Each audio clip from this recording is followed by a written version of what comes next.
En tant qu'homme féministe, je pense que la masculinité toxique est tellement destructrice pour notre culture. J'aimerais que tous les hommes soient féministes comme toi. Le Parlement suédois valide 2 nouvelles lois pour faciliter le changement de genre. La nouvelle législation abaisse par ailleurs de 18 à 16 ans l'âge minimum du changement de genre à l'état civil. Le pays scandinave, pionnier dans la reconnaissance civile des personnes transgenres. On reste respectueux des autres, on évite le conflit le plus possible, tout en se considérant comme des individus égaux. Et cette approche, elle s'applique à toutes les facettes de la société, notamment l'égalité des sexes. Et cette égalité, en fait, c'est un véritable leitmotiv du gouvernement suédois. Avec 12 femmes pour 23 ministres, ce gouvernement a totalement intégré le principe de parité dans le pouvoir politique et dans la vie de tous les jours. Plus étonnant encore, malgré des chiffres très prometteurs par rapport aux pays d'Europe et même par rapport à tous les pays du monde, les Suédois considèrent qu'ils ne font toujours pas assez au niveau de la parité. Et pas seulement du côté des femmes. Il parle de draguer comme un homme, mais merde, ça veut dire quoi? S'il n'est pas à l'aise avec ça, c'est parce que c'est une façon de faire qui n'est pas très sympa.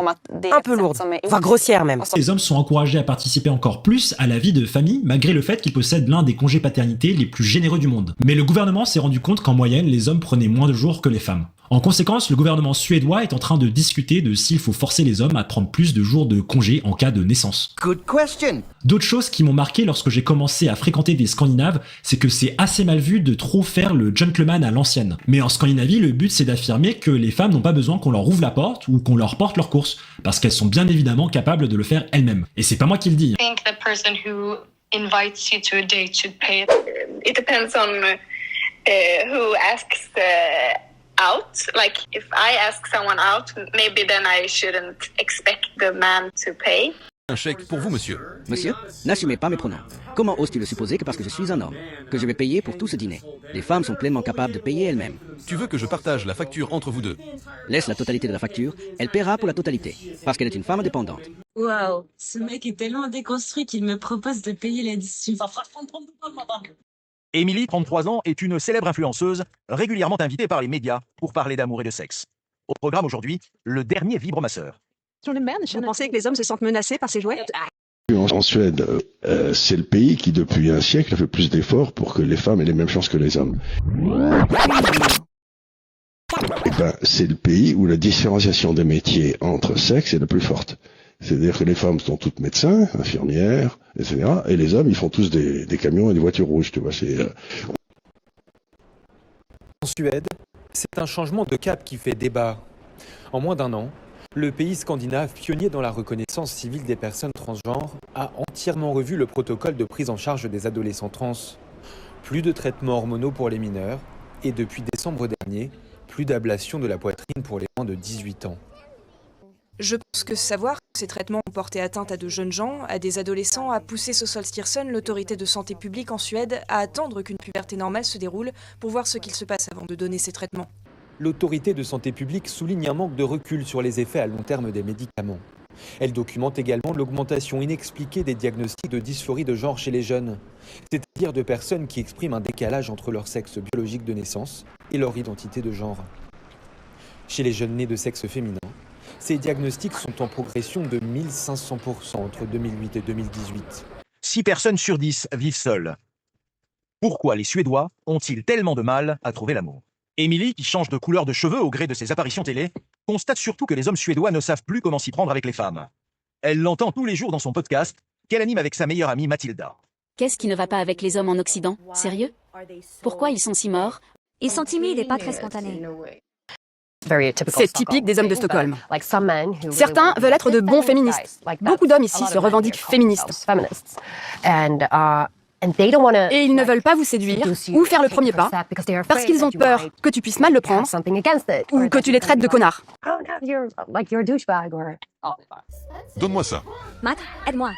En tant qu'homme féministe, je ne veux pas insinuer que tu ne peux pas te défendre. Es-tu sérieux? Tu es tout aussi capable de te défendre qu'un homme. En tant que femme féministe, es-tu d'accord avec... Malgré tous les conseils qu'Émilie donne à ses auditeurs, elle est toujours célibataire. Et comme la plupart des Suédois, elle utilise les applications de rencontres. Oh, pas le chien. Ça, c'est typique. Un mec qui pose avec un chat, ou un chien, ou un chiot. Ils ont envie de passer pour des hommes doux. De dire « Je suis un mec bien, choisis-moi ». Et quand elle arrive enfin à sélectionner un profil qui lui plaît, elle se heurte souvent à la réserve des hommes suédois. Il y a eu 3 hommes avec qui j'ai discuté. Et quand je leur ai demandé de sortir avec moi, pour aller prendre une bière, juste comme ça, tranquille, rien d'extraordinaire quoi. À chaque fois que je l'ai fait, c'était la fin de la discussion. Pour moi, c'est étrange. Pourquoi avons-nous discuté pendant des semaines si tu ne veux même pas me rencontrer? On sent en fait toute la frustration émanant de la constatation que sa vocation de soldat de l'Empire et de porte-parole d'un néo-féminisme exacerbé a contribué à castrer les hommes et à les émasculer de toutes les vertus qu'elle cherche chez leurs partenaires, et désormais elle s'énerve d'elle-même, c'est-à-dire elle s'énerve de constater le fruit de la propagande qu'elle a contribué, pour laquelle elle a œuvré. C'est assez rigolo, c'est un petit peu comme les mamans sur le retour célibataire qui à 50-60 ans se rendent compte que les hommes, en fait, manquent des vertus qu'elles ont elles-mêmes contribué à émasculer chez leur propre fils. Marianti, 38 ans, a tout pour plaire. Pourtant, elle est célibataire depuis plusieurs années. D'après elle, le problème viendrait des Suédois. Je suis triste de dire ça, mais durant toutes les années passées ici en Suède, je n'ai jamais été approchée par un homme dans la rue, ni même reçu un compliment. J'ai l'impression que c'est à moi de leur ouvrir les bras, de sortir le drapeau blanc, de leur dire c'est bon, n'ayez pas peur, je ne mords pas. Mais ici en Occident, là je suis en Suède en ce moment, je ne me sens pas du tout femme, putain. Je ne sais pas comment vous expliquer ce sentiment, mais je ne me sens littéralement pas femme ici. Où est passée votre virilité? Le truc, c'est que les Suédois, ce sont les descendants des Vikings, et les Vikings étaient tellement virils, passionnés, mais là, ils n'ont plus ça en eux.